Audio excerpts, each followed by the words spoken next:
This is the J.R. Hendrick, Texas Gentleman, the podcast that deals with the early life of J.R. Hendrick, done the bass player in a narrated format.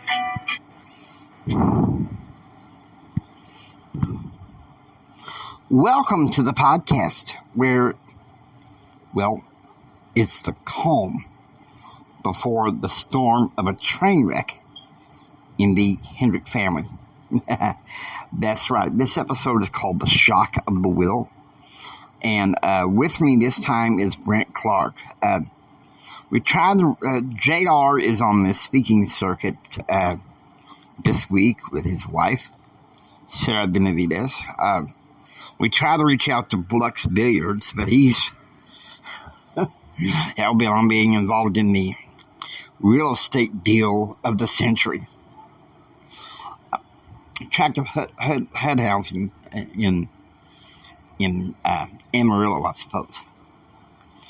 Anyhow, so with me, I guess to give a unique perspective, is my good friend, is JR's good friend, Brent Clark.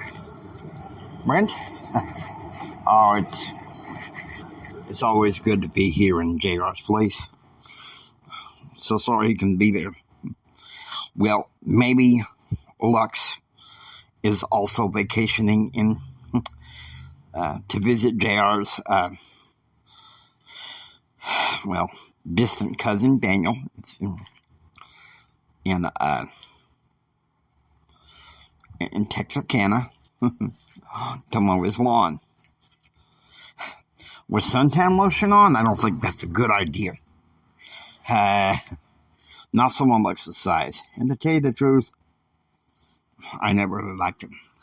Well, this show's not about you, Brent. Anyway, the top song, which has been top song for several months, the Macarena. The top movie was The First Wives Club. The main story, President Clinton delivers a proclamation on Columbus Day. So here we go. Another pointer is this episode is right before a little bottle episode, kind of a bridge between season 1 and season 2, called of the Ritmos. And you'll see why, because Catalina flees to Texas. She senses rich blood in the water, and she's out for it. So, enough about her. Let's go ahead and go to the 5th of October. So, it's 6:50 in the morning. And they're at the airport. And Vaughn, one of the pilots from Springfield, he arrives at the airport where Betsy was supposed to drop Jim off. And Jim's like, Betsy, come on, get in the chopper, John said. Mike's going to drive Kristen and David back to the ranch and then take the chopper to go back to Lubbock. Now, it's 7 a.m. and this is one of the first big scenes. Brent, if you can get some perspective on this. So JR and Kristen, they had breakfast in JR's apartment. JR had brought in chocolate donuts from Southern Man, but Kristen wanted some oatmeal. So Elena, the weekend servant, makes it. And so JR gazes at a picture of his late grandmother on the refrigerator door. Now, that picture was of Elizabeth Swain was taken in 1985, before the ravages of breast cancer began to hit her in 1987. Okay, so suddenly the phone rings, and it's the family lawyer, Eric Augustine. And Gerald says, "What can I do for you, sir?" And Eric says,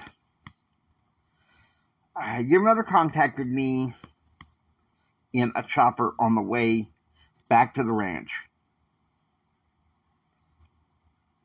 And to meet your father, I had to meet with your father this morning. He has a copy of the death certificate, the original copy. And JR, what can I do?" So he's drinking from a glass of Dr. Pepper. Brent, after the Charlie Nation debacle, which is in season 4, Gerald told me that, and this is kind of legend, kind of truth, that when he was born, Jim was kind of soused. He was there at first, during the first part of labor. But at night when JR was born, he was kind of soused. And, season born, it was dark, and how dark complected he was back then.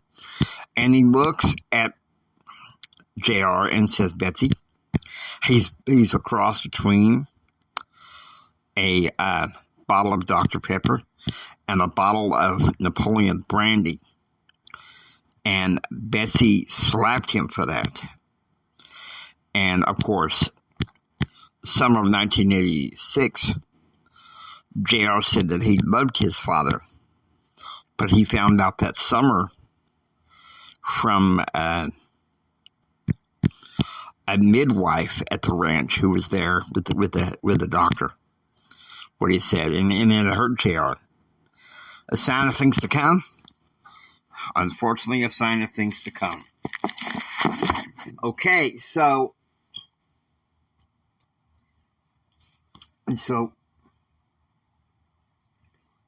Eric says, "Sit tight. The reading of the will is going to be on Friday. So you might want to come down to the ranch to be with your family. And bring someone such you can know that Dr. Lee Rogers signed your death certificate." And of course, Sarah hangs up the phone from the speakerphone, and Kristen's like, "JR, I can't. I promised Mom that I would come down to Austin around that time. From the 9th to the 13th to celebrate her 44th birthday," Kristen said. And JR is pissed. He's kind of like, "Well, wonderful. My dead grandma is getting her will read. And you're not going to be anywhere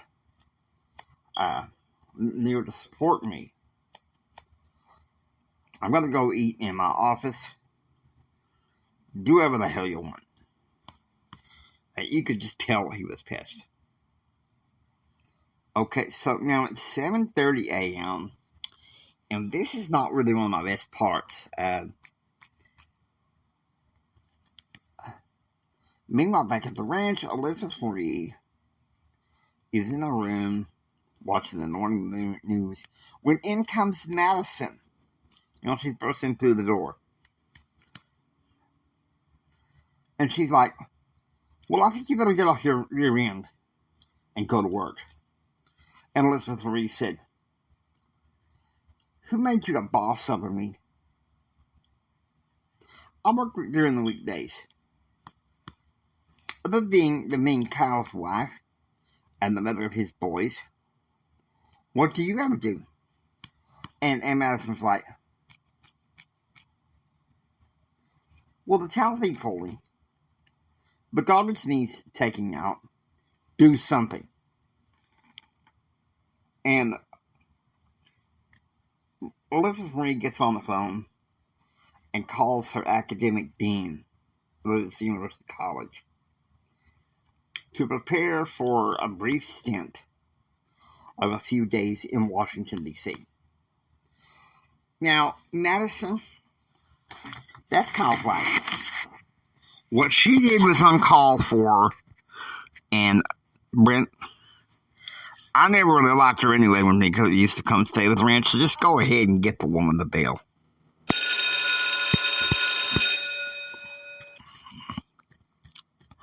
Go get schooled, lady. In fact, JR told me that even though he made his peace with her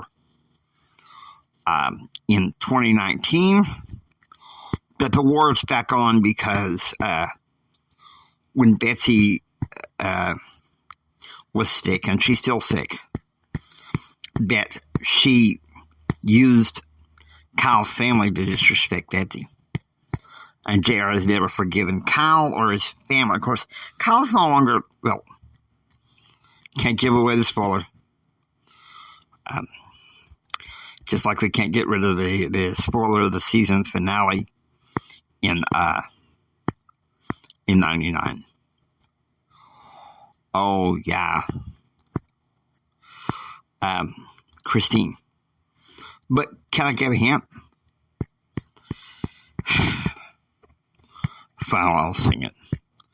It's the hardest thing I'll ever have to do, to turn around and walk away pretending I don't love you. It's the hardest thing I'll ever have to lie, to show no emotion when you start to cry. I can't let you see what you do to me with my hands. Okay, Brent, enough. That song to this day still makes me cry. Still makes JR cry. And I know he wouldn't put up with that. Okay, so now it is 7:45 a.m. Texarkana. And Thomas and Rachel sit down at the breakfast table. Aunts Jen and Lorraine having hash brown casserole with egg, sausage, and mushrooms, and mushroom gravy, along with some biscuits with mushroom gravy. And Thomas is like, "Hey, Lorraine, I need to ask you a few questions about Nikki." And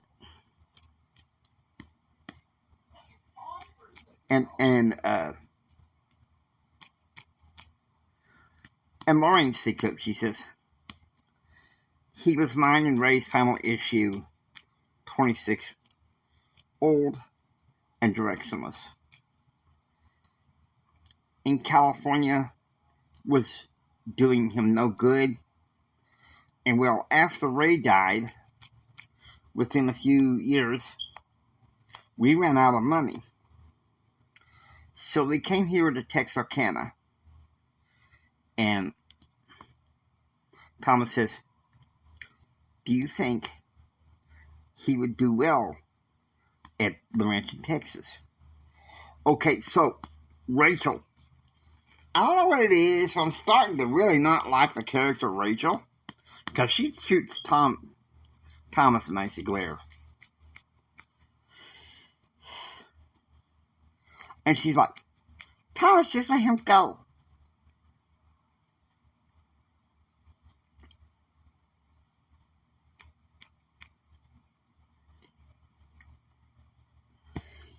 He needs a drastic change. Can you help this boy? Okay, so to add some flavor, there is this Facebook page that I like. I'm going to look it up, because it's been a while since I've been on it. It's called Paradigm Shift. I discovered it back in 2014, and I think it wouldn't hurt to look at it to see if there's anything that applies to Nicholas and, Thomas.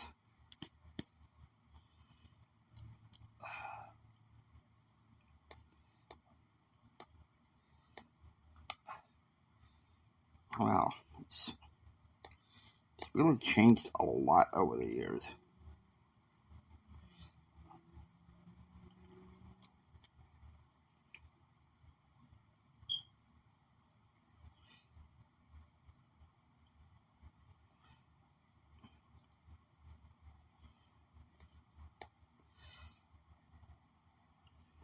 They used to have this glitzy commentary.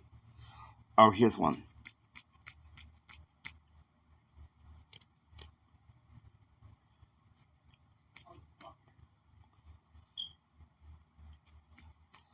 Oh no, I'm unsubscribing from this paradigm shift.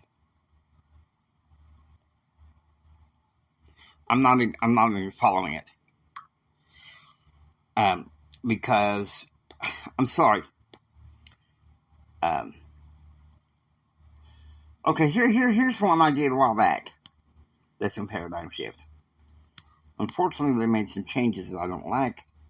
But they said, if your life is not quite working out like you think it should,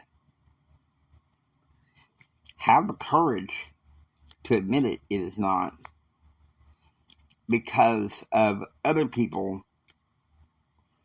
It is not because there are unknown forces out there which are conspiring against you. And I don't know, maybe Nicholas is getting that. And so Thomas is like, and Jim says, he just gets up and goes. Hasn't worked for the last 6 months. And Uncle Calvin, he says, no, Lauren says, 2 months ago, Calvin offered him a job picking cotton. He worked 5 days and quit. And Thomas says, okay, Rachel, I see that you're getting tense. I'm going to show you the sites here in Texarkana. Okay, so now meanwhile at Hendrick Oil, okay, we got a double scene here. The first one is Jim is wrapping up a business deal with Claude, with wells in Eastland,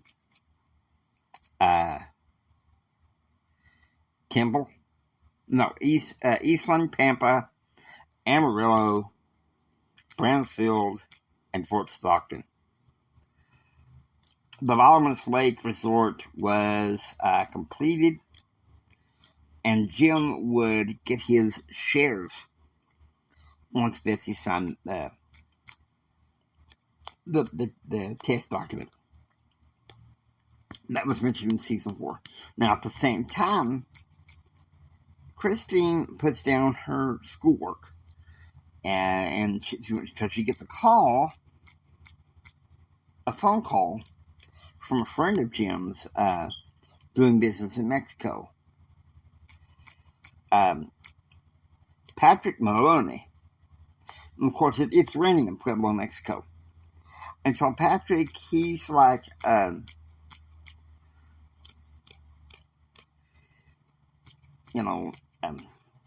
he's kind of buttering Christina, saying, you're going to get control of 2 businesses, the food and the air charter. So, since I'm a good friend of your daddy's, he's going to offer a favor. And, Christine's like, just give me the details. It's kind of like it's juicy. And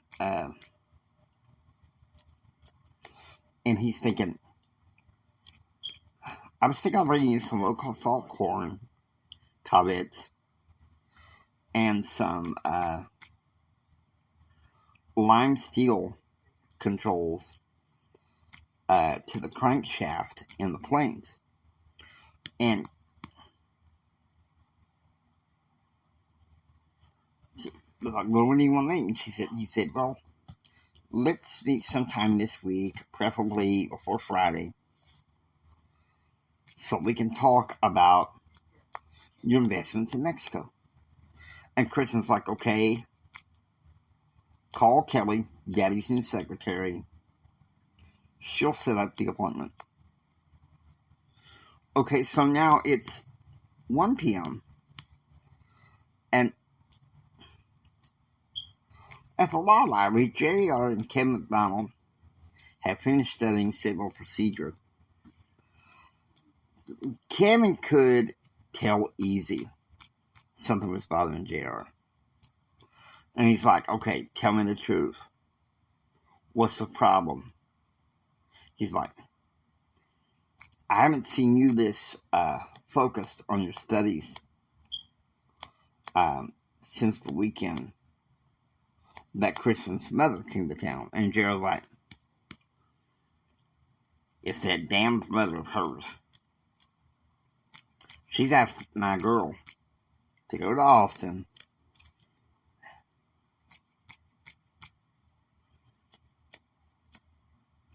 instead of me spending the day with them, just to spend their birthday with her. When I need somebody with me for the wheel, Gerald.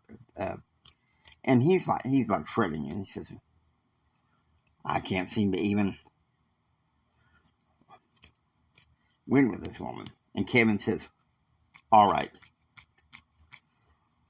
I'm picking up the phone, and I'm calling Ken. He's your best friend.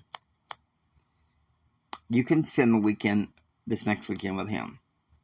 Okay, so it's 3 p.m.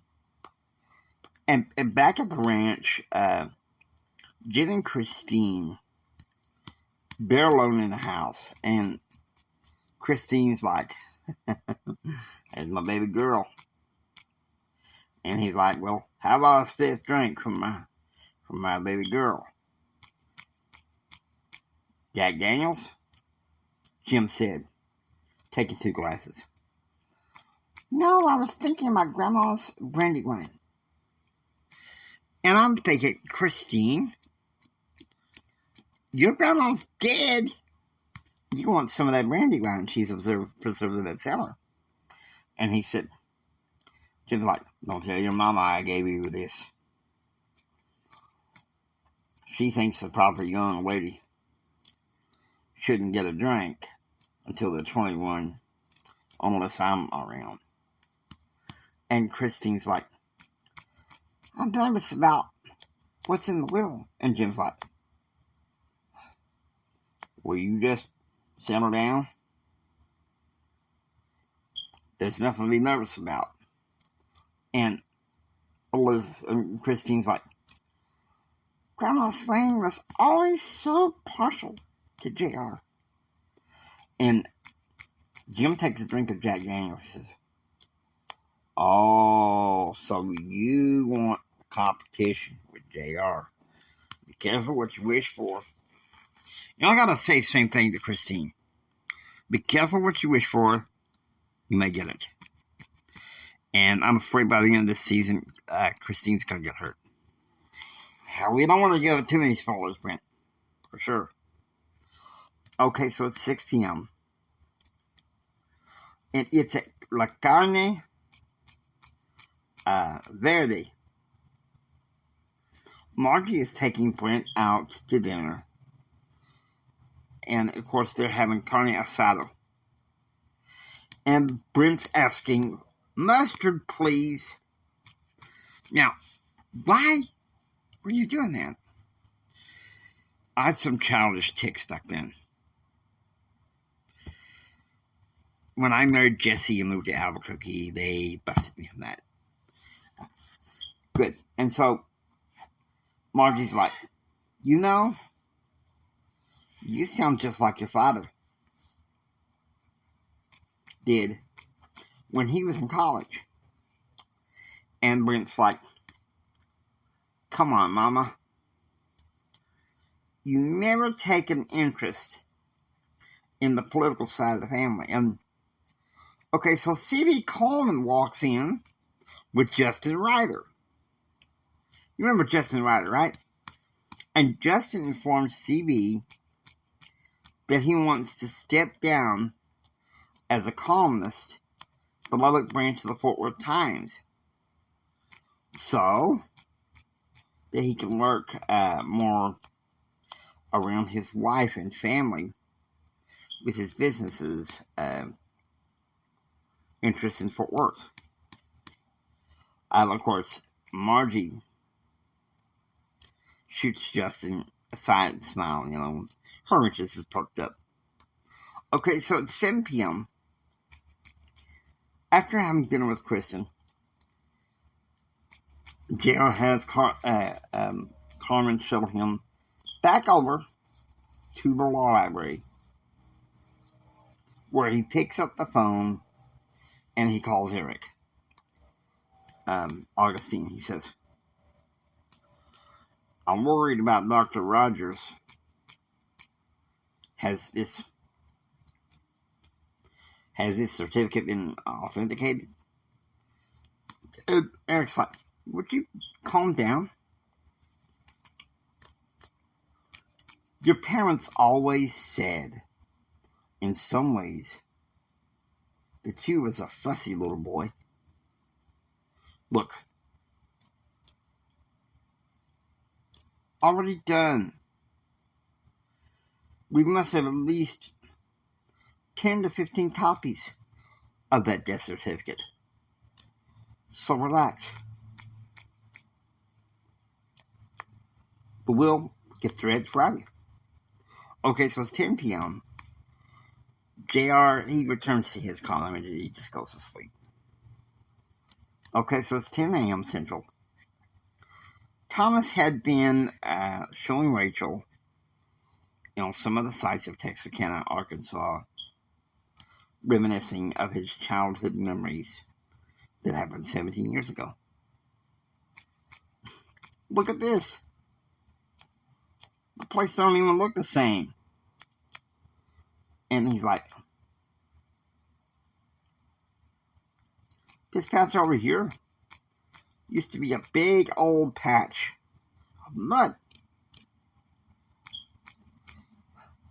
The wagon got stuck in, and Uncle Calvin had to go with Daniel to get some help. And finally, one of Uncle Calvin's friends got a truck with a winch and got us out of there. And he's yammering on and on. Now, this is kind of a parallel thing, because I went to Texarkana, Texas when I was a kid. Okay? And get this. Our wagon did get stuck, and I had a great aunt and everything. So my great uncle went and got the truck with, it had to be a winch. And him and a cousin, and I think even Daddy got us out of there. Texarkana is an interesting place, an interesting history. The movie The Town That Dreaded Sundown. Of course. And this deal with New Mexico, it's something. I've been reading a business periodical called CEO Magazine, which, a side note for those who are entrepreneurial minded, unfortunately the Elevate event has been postponed. So I'm probably going to have a personal development weekend anyway. And kind of like Jim did back in 96. A virtual day trip. So I'm going to look up CEO Magazine. Never mind. I'll download it later. But it's good to keep track of some of the business trends, because this is a political podcast, And I like to merge business with politics.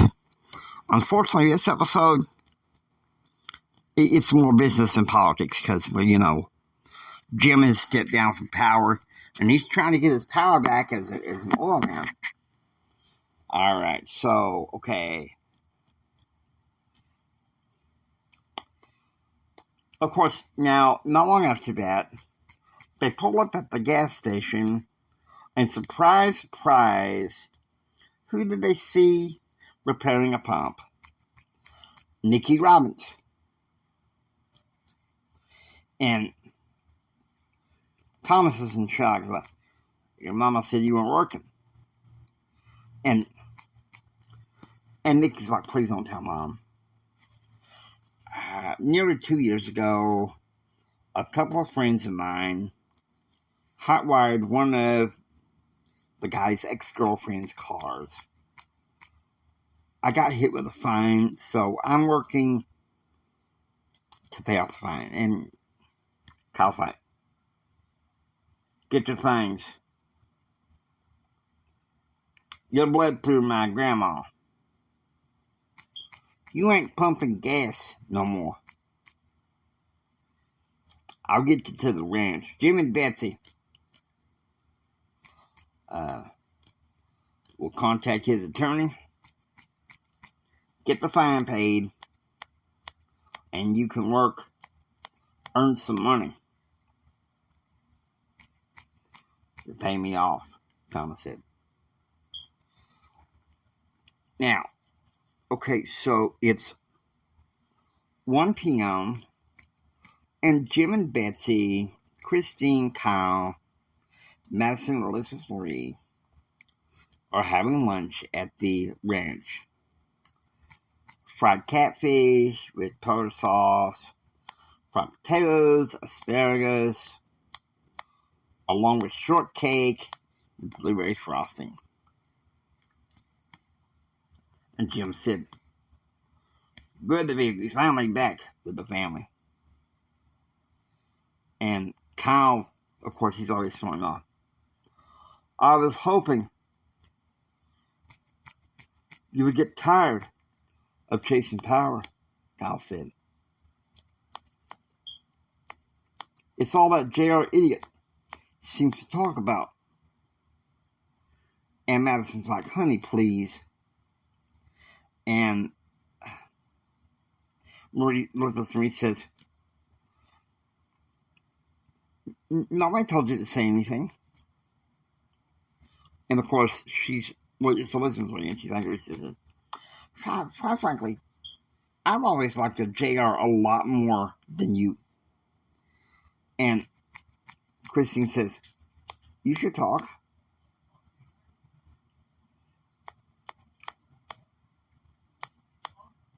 Talking to the dork. What have you done for us lately? Okay, so Jim, he slams his fist on the table. Cut it down, all of you.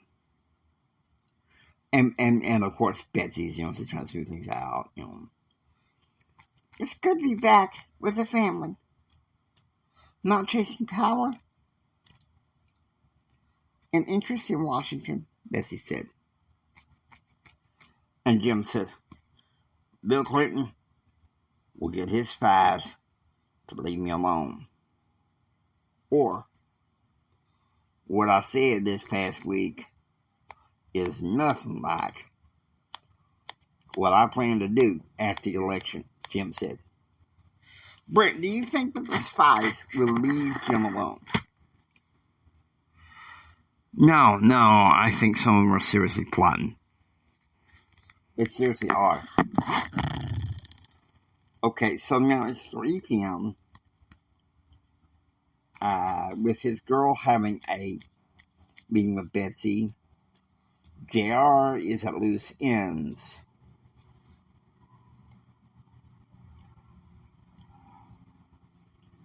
He's been briefing the cases for about 2 hours now.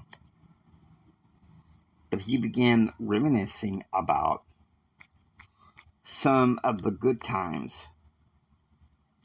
when he first started living with Charlie Nation. JR, come on. Now, 5 p.m. JR is invited to the law library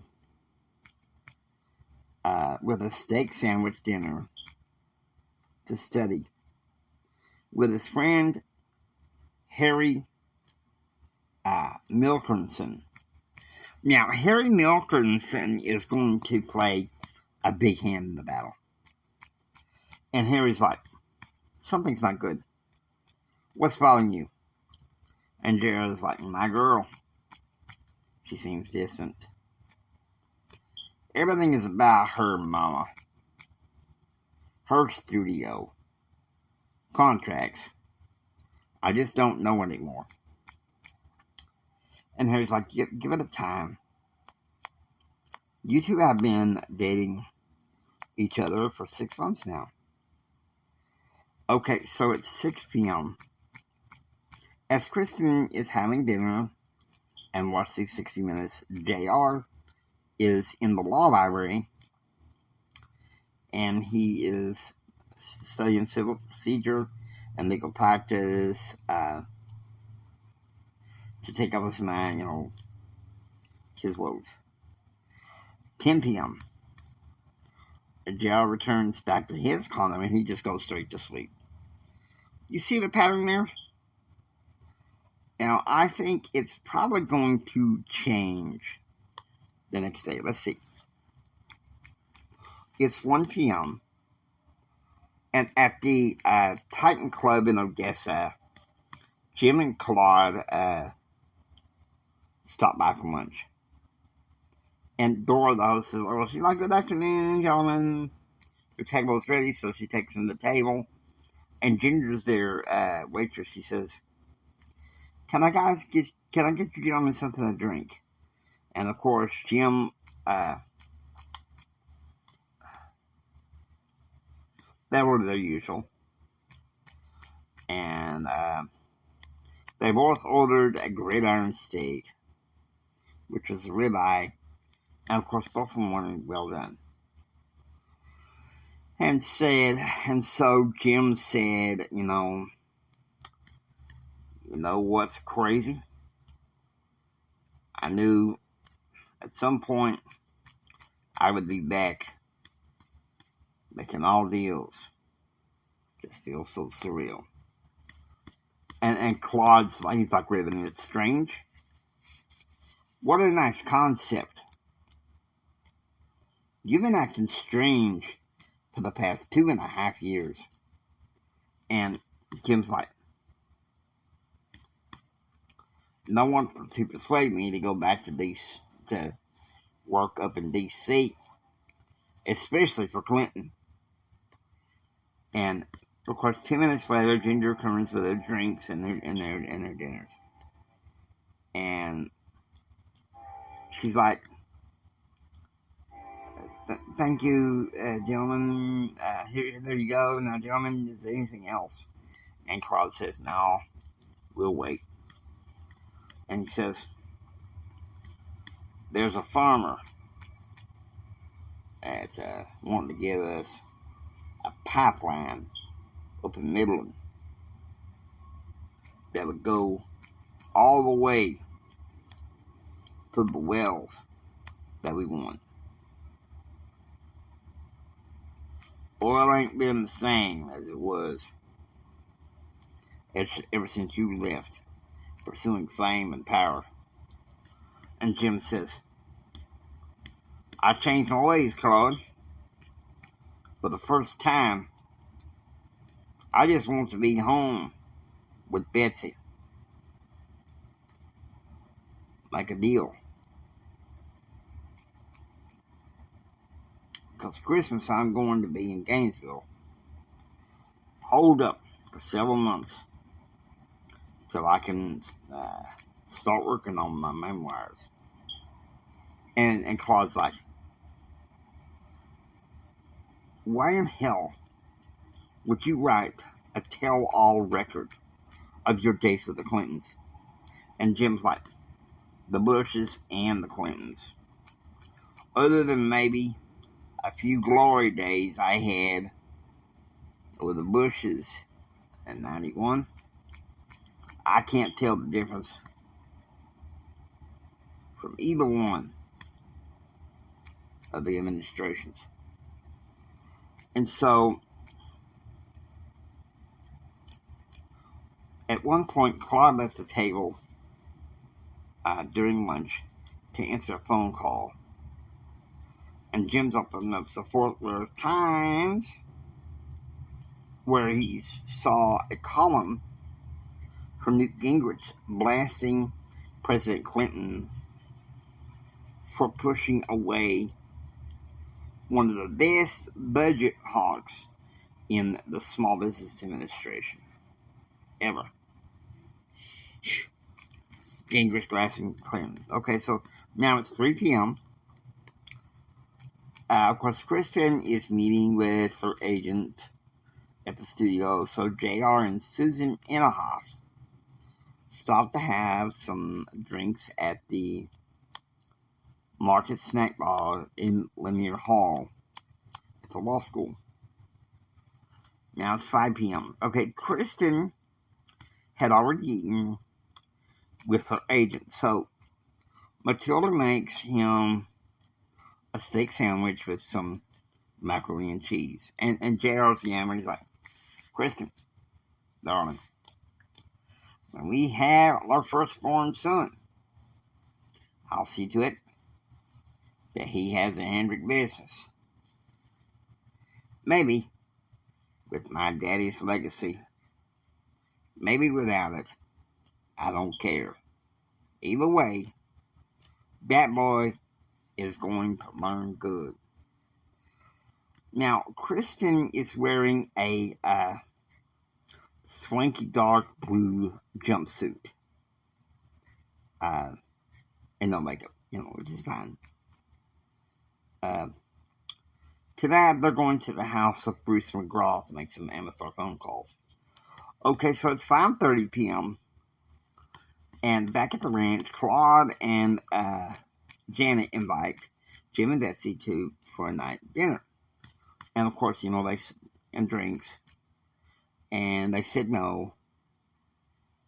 They sure drink with Claude and they go on their way. And so, meanwhile, Jimmy and Betsy, they slip upstairs. And Christine nervously talks to her boyfriend, Dave, in the living room. And she's like, freaking out about the will. Mama didn't tell me that Grandma helped Daddy purchase Bristol Monarch. So if JR gets Hendrick Air by himself, I'll nail that dork to the wall. Christine, she's yammering, she's yelling, she's screaming, she's freaking out. Okay, Christine, you can't stop complaining. I don't like her in this episode. She gets the bell. Get schooled, girl. Being a rebellious 16-year-old don't help. Okay? And so David's like, will you just stop being so conniving? Christine, that's a real turnoff. He said, none of us know what's in that will. And it can go either way. Let's just try to relax and enjoy the evening together. In the modern days, Dave would say, hey, eat some CBD gummies and just calm down. So now it's 7 p.m. And of course, at Bruce McGraw's house, Dale and Kristen are making several phone calls to the business. Not knowing that they were avoiding the obvious.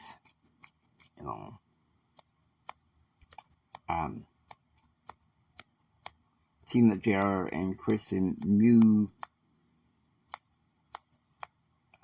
they loved each other, knew each other. But JR felt that Christine wasn't taking the marriage idea any more seriously. Now, we talk about making phone calls. That's common in the networking space. In fact, I have a networking mentor. We went to a kind of a country fried restaurant called the Rustic Cafe, and that's where I met the coach, Presley Swaggerty. If I can get my speaking business born, my other business born, a mentorship will be born. Sounds good. You and I have met, we've interviewed, we've been talking to businessmen all over the place, and so you got to merge business and politics. Free market capital. And so, Jairus, he makes Kristen put on his cell phone. Darling, let's just make them stop making phone calls for a little bit. And he's like hugging Kristen. Now, I know that creep ex-boyfriend was bothering you last week. I'll make sure he never bothers you again. Okay, so it's 7:30 p.m. Surprise, surprise, Jim and Betsy changed their mind, had dinner with Claude and Janet. And of course, some drinks. And Claude said, gotta say, I like it better when the two of you are back here together in Texas. Not getting drunk on power adventures. And Betsy's like, well, I appreciate your friendships. Since Mom and Dad, it means the world to me.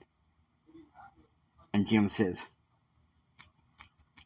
when I found out my mother-in-law died, I knew I had to find some way to get back to Betsy and have us stay in Texas, Jim said. And Betsy's like,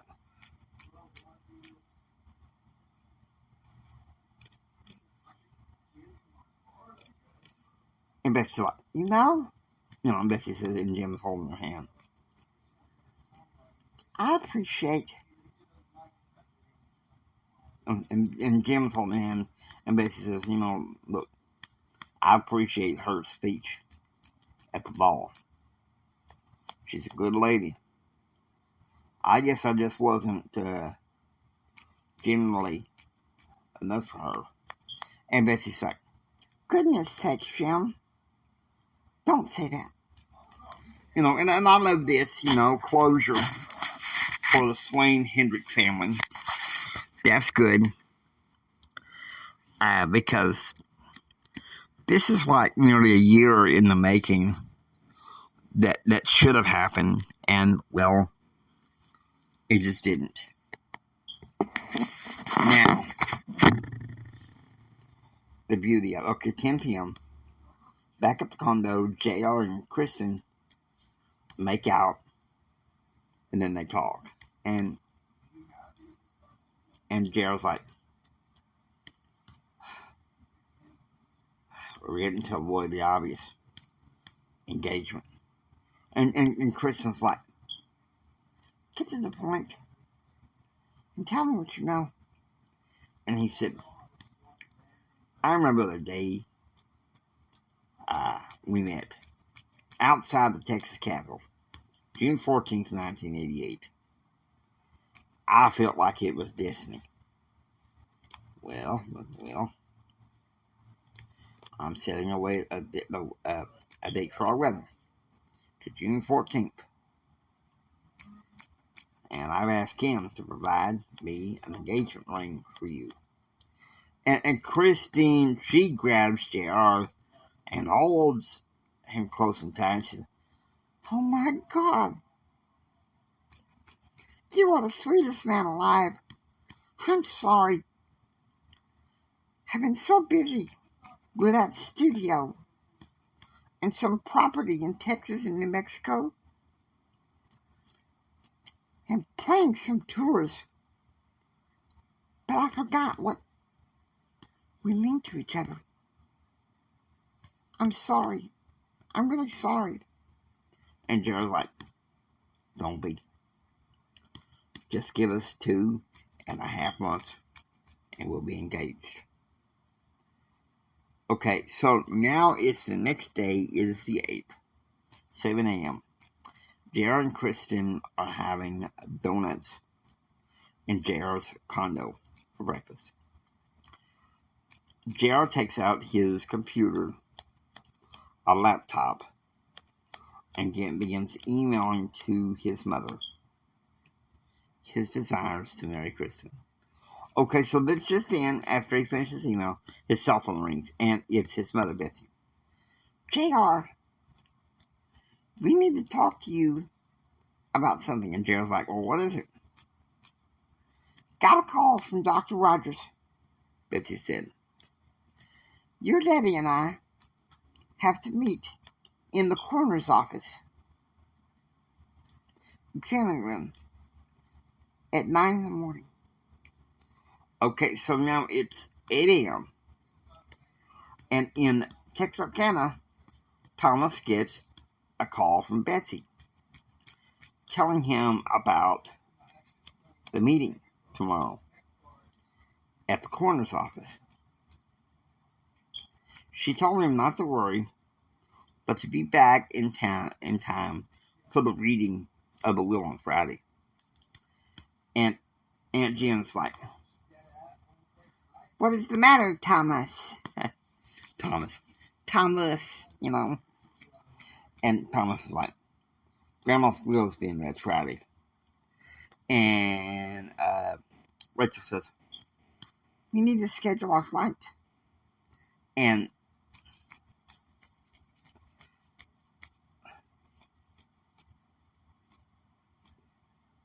of course, and Jen says, yeah, there's an 8:58 a.m. flight.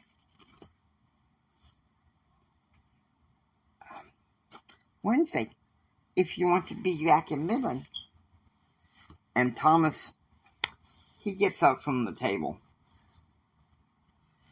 Then I'm going to look for Nikki. And okay, so Rachel gives him another icy glare, and she's like, oh, Tom, no. So it's 9:30 a.m. And it is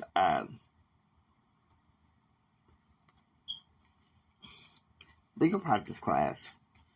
Friedrich McKay begins the discussion. Today, we're continuing our CREAC. We are discussing an application of the law due to the case of Hawthorne v. Johnson. It's an adoption case.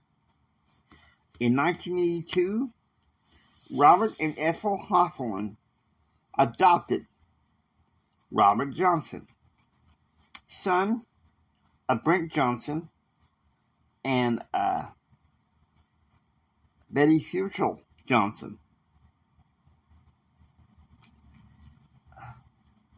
Mrs. Gina Haig, would you please tell me how to apply the law in a case where the Texas Supreme Court vacated the appeals court ruling in the adoption? In my case, I would answer my client.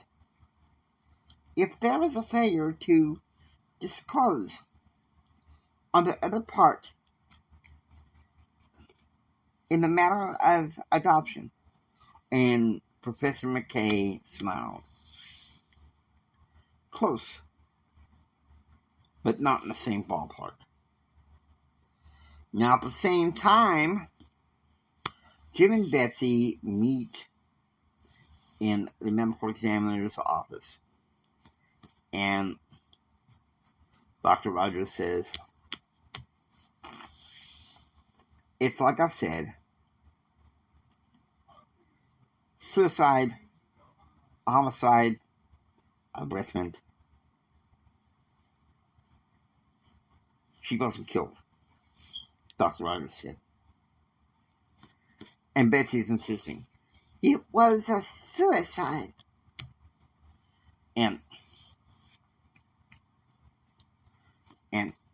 Dr. Rogers says, well, my report says natural causes. She rejected her shunt. She didn't pull it out. She had been bleeding not long after she stopped chemotherapy. Do you mean to tell me? You mean to tell me we were wrong? Jim demanded. Okay, and Dr. Rogers was like, okay, maybe she wanted to die. Who knows?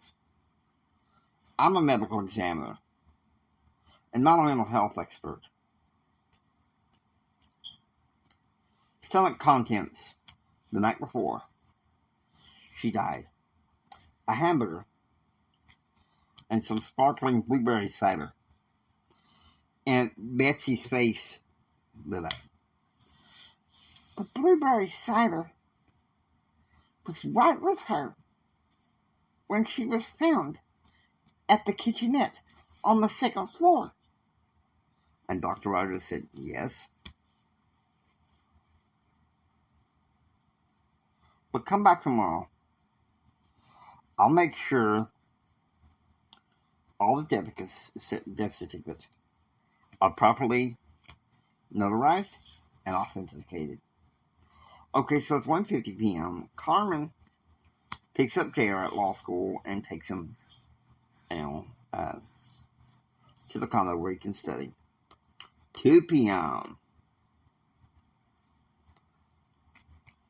Jim makes his way over to Braddock Oil for his appointment with Andy Braddock. Now, Andy Braddock is not one of my favorite characters. And he says, well, Jim, I'm the one that's damn glad that you have come to your senses and come back to your family. The Bottomless Lake Resort is done, and I've even purchased a house for you, Andy Braddock said, putting down his glasses after looking at his computer. And Jim's like, you want a drink? No, Jim. I have been cold sober for Chris's benefit. I have been for 26 years, and you know it. No, I have been for 23 years, and you know it. And Jim's like, always a teetotaler. You ready to put down your sword and make peace to make a deal with Claude? And Andy Braddock, he like basically says, Jim, how many times I had to tell you? I have made deals with him from time to time. But no amount of money can help me make a deal with Claude. And Jim's exasperated. You two never change. You're either fighting or making deals out of expediency. And to tell you the truth, I'm getting damn tired of it.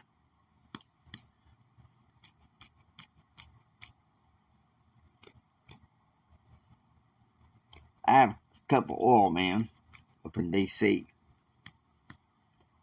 that are in this state. I can make a better deals. But for Betsy's sake, I'm ready to cut a deal with you. Good. Because I have one humdinger of a deal. There's a pipeline in Amarillo, a refinery. Now we need Betsy to refine some oil and gas for some major gas stations that I own in Calera, Oklahoma. Are you interested? And Jim's like, hell yeah, I'm interested. But don't ask me to be involved in any resort deals when I know when you're going to pull out. And Andy Bristol says, well, I didn't pull out. I just recalculated the risk, unlike the rest of you. It's like he's thumbing his nose down at Jim, because the time he spent in power. And to be honest with you, I don't like Andy Braddock. I'm going to go ahead and just give that idiot the bell. Go get schooled, buddy. Keep doing that. Jim's going to start looking for deals with more powerful people than you and Claude. Okay, so now it's 3 p.m. At the ranch, Betsy is on the phone with Tom and Diane, asking them to come down from El Paso for the reading of the will. 4 p.m. Jim is back in his office. He reaches out to Gordon Deckard, telling him that he is being snubbed by some of his oil community in Middle Odessa. And so he said, look, meet me at my estate in Galveston on the 28th, 4 p.m., and bring Betsy. We'll play some golf. I have a refinery I might be able to sell you. Okay, so now it's 6 p.m. Mario's Cantina in Abilene. Okay, who do you think is in Abilene? A character we haven't explored in a while. And she's going to be present at the reading of the will. All of Lady Betsy Swain's grandkids are going to be present for the will. And there's going to be pleasant surprises. And as we know, Brent, there's also going to be some unpleasant surprises. Okay? I almost feel sorry for Jim Hendrick, even though my father didn't like him. Come out of power and he can't seem to catch a lucky break with too many deals. Well, yeah, Claude and Andy Braddock. I think the only reason why he made the deal with Andy Braddock was to keep the peace with Betsy. Well, I'm sure, I don't know too much of the details. JR never told me. But maybe she and Chris Braddock were Eastern Star friends. Okay, so it's 6 p.m. Mario's Cantina, Abilene. Brent and Margie, Amy, Kathleen, and Greg are having dinner. And Margie said, this is dandy. The Swains and the Clarks don't get together as much as we used to. But I tell you what, Amy, Kathleen, if your grandmother gives some companies to JR, I will do what I can to help him stop all our wars. Stop all that war. And Greg's like, come on, Amy, Kathleen, we're leaving. He's getting all nervous. Twitchy. Greg. Gerald never had a chance to get to know you. But in this case, bro, you get the bell. You can't keep acting like that, bro. You can't act like that. So hopefully he don't get the bill too much. And so Amy Kathleen's like, I'm not going anywhere. And Brent's like, Mama, please don't get involved in this. And And Margie says, Amy, your family has been through enough because of your crazy uncle, your cousin Christine, having a real bad migraine when she collapsed in front of the school. That's Greg saying that. He's still getting nervous. Wiggle, wiggle, wiggle, wiggle. Really, Greg? And Amy Kathleen stands up to it. She's like, we may be married, Greg, but don't you dare forget this. Ladies of my upbringing don't walk away from a fight, especially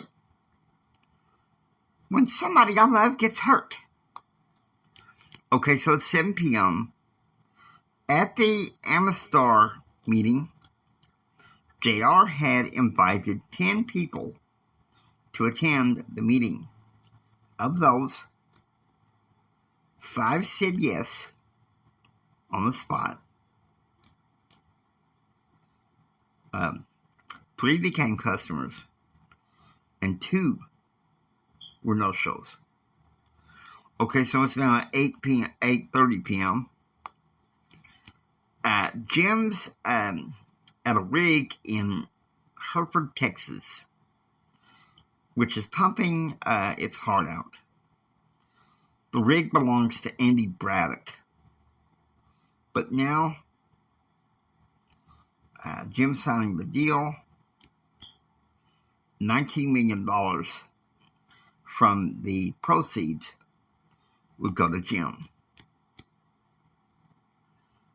Reading the Fort Worth Times in his oilfield truck, Jim learns that Newt Gingrich was excoriating President Clinton for forcing him out. Forcing Jim out. Okay, so 10 p.m. JR returns to his condo. Having to sit inside. He has a real bad stomachache again. This is becoming pretty common. So we're probably going to have him go see the psychiatrist. So now we go to the 10th. We skip a day. And it's 10 a.m. At the Midland County Courthouse, Jim and Betsy and the medical examiner met with the county clerks and Judge Bushman, who declared that the estate could now be out of probate, so they could proceed to read the will, which is good. 1:50 p.m. in Texarkana, Thomas and Nikki talk, and Thomas is like, look, you need to make a decision now to go work on the ranch. And Nikki's like, well, can't this wait? And he's like, no. Just get ready to make the decision right now. And Nikki's like, I don't have to listen to you. And so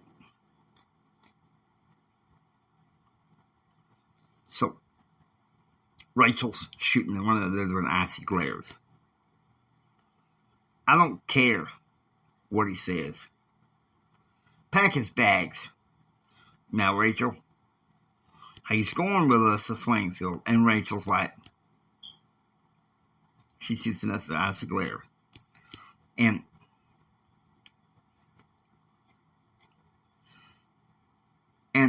Thomas is angry. A judge's court ordering this. Either that it's either the ranch or he goes to prison. Now, Aunt Betsy wants the same thing as I do. And Rachel's like, this is a stupid idea. And Thomas shoots back. And you and my granddad wouldn't get along at all. Because he did the same thing for me when I was wandering through El Paso with no direction in high school. And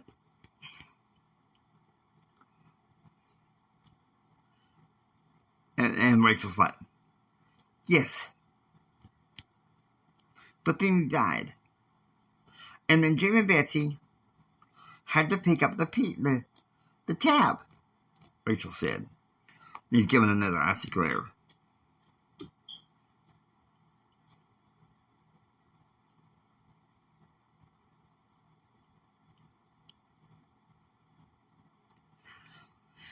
And Thomas was like, I know me and Uncle Calvin want the same damn thing. You want to marry into this family? You need to know the rules, Thomas said. Brent, that was the beginning of the icy point of the family, of the marriage, the relationship that was flowing to the marriage. And JR said it got to the point to where he didn't want Rachel around the campaign in 2002, said she was conniving and lit into people when she didn't get her way. Needless to say, 2001, 2002, they began phasing her out, the character. 5 p.m., meanwhile back at the ranch, with Kristen meeting with the business, studio. GR calls his mother. And,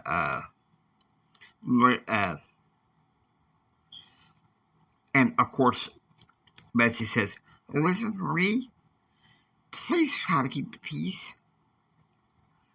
Kyle is going to be here for the reading of the will tomorrow. And of course, GR bristles. At least I can thank God that the coroner did his job. And we got Grandma's will out of probate. I'll be happy to pay him for his kindness to the family. But Grandma's death was not suicide. Here we go again. JR can't accept it. And, it's not known really for years later. And Betsy's like, try to be peaceful, JR. Kyla's going to be with us to read the will. And, of course, Joe's like, I'll be nice. But ever since he turned 15, he's always been nothing, itching. Ever since he turned 18, he's always been itching for an inheritance. Uncle Tom, Diane, and Thomas is going to be there. And Gerald's like, well, it's pretty interesting. Kyle and Thomas. Thomas is the winner of the family. Kyle is the loser. Okay, and Kristen walks into his condo because she's forgot something. An attitude like that is why I'm not going with you to hear the will, Kristen said. And Gerald's like, Kristen, now is not the time for you to go waving the family's dirty laundry. If you want to be there, fine. Stay away from me tonight. Ken is staying tonight. And we are leaving in the morning. Okay, so it's 5:30 p.m. Thomas and Rachel pull up in the drive. Of course, it's Nikki. And so Nikki's like, so this is the big house? I get to stay in that in here? And Thomas is like, no, you're right, kid. I'm going to teach you to work the hard way. And he says, Rachel says, I'll bring in my bags. Thomas, you take him to the bunkhouse 4. She can't stand Nikki. Okay, so it's 5:40 p.m. And Thomas goes to bunkhouse.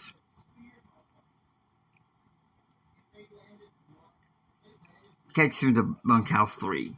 And popping out of bunkhouse 3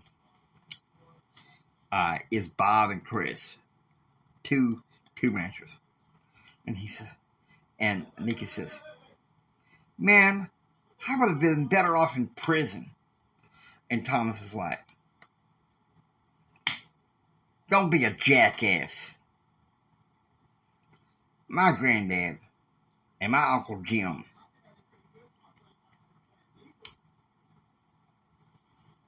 sit around here. Respect is earned. And of course, he takes his one of his sidearms, points it at Thomas, says, hey, shape up. So it's 10 p.m. Gerald sleeps in the condo, on the couch. Of course, then Ken sleeps in his bed. They're getting ready to leave in the morning. 10:15 a.m. Gerald and Ken are sitting in a helicopter, and it takes off from the condo down to Springfield Ranch. 11 a.m. The helicopter lands at the ranch, and Betsy rushes out to greet Jared. Come on inside, son. Eric is about to read the will. So he walks into the living room and surprised to see that Olivia Reynolds is there to sit by him. And of course, there's a summary of the will.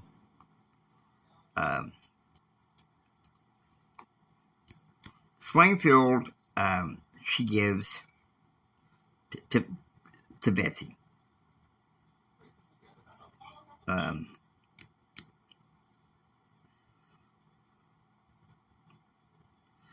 With profits and assets worth $55 million. And gives Thomas his first antler, Tom, his first answer, the antlers, when she used to kill a deer to go hunting. And she gives the Amy Kathleen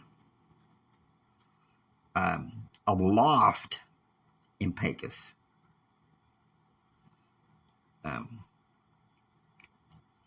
And she can't sell it. So Amy Kathleen, she breaks into tears. To provide the trust funds, each of you, J.R. Thomas, Kyle, Christine, and Amy Kathleen, you will receive $10 million. Now, Elizabeth Marie, since I adopted you, you will receive $5 million. Elizabeth Marie is also welcome to receive money to pay for chauffeur to drive my classic Monte Carlo. There is one exception on the grandchildren's trust. Kyle, my parameters are that the income is limited for 4 years on interest and loan. Eric said.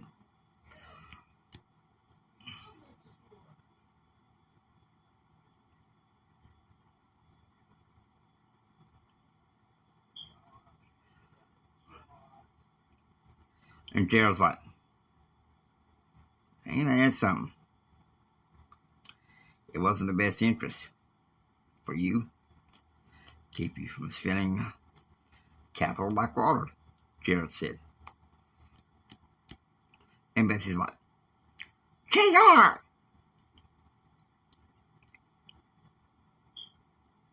And Jim was like, honey, just keep it quiet. Don't make it worse. Your mama has a reason. And here's the thing is, the final thing, discussing the will, Hendrick Air, which he helped him and Betsy purchase in late September.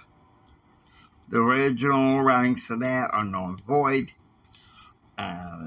They were superseded by a codicil that was written when she was in her last chemotherapy. And they said they'll certify it, its authenticity, and that the court and Mike Fields is a witness. And so he's the appointed administrator of the estate. And this is what the codicil says. I started out with a treasured hope that the Hendrick family would own companies in a unified front. I lost my hope.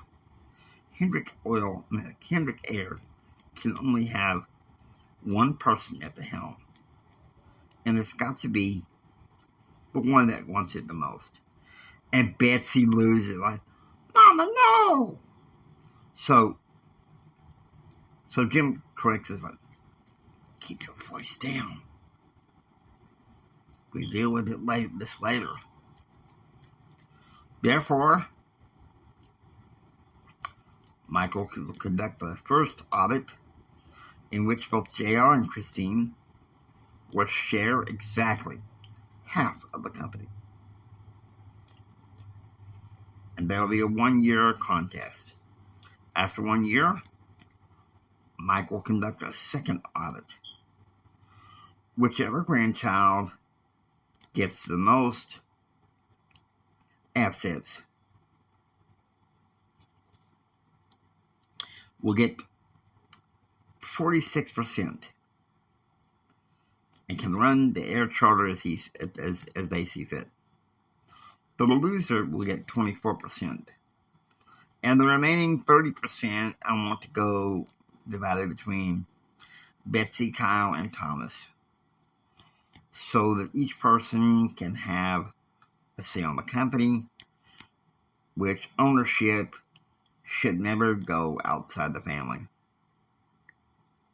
or close friends. One final thing. Lord forbid, but if any one of these grandkids should predecease the other one will get his shares and will control the company. And Jerry and Christine, they pour each other some drinks. Christine gets a Coke, Jerry gets a Dr. Pepper. Well, now, Christine, to your health and a good long life. So they clink glasses, and it's in front of Lady Elizabeth's picture.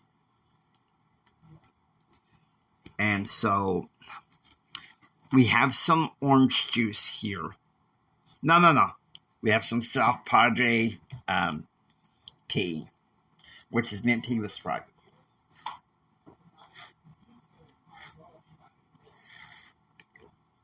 Let's drink that. 4.25 root beers. A death certificate. And a copy of Betsy's will. Brent. 4.25 Sprites. No, 4.5 Sprites.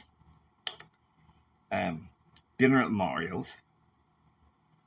And the column in the Fort Worth Times, New English. And there we go.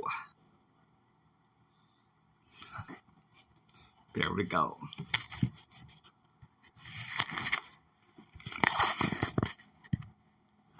Hope you enjoy listening to the J.R. Hendrick Takes and Gentlemen. If you like what you hear, please subscribe, become a part of the adventures. This is the James Hendrick Power Network saying until next time, get ready for the rest of the story. It's going to be a more interesting and bumpy from here. Stay tuned next, a spinoff. A bridge episode on the Ritmos.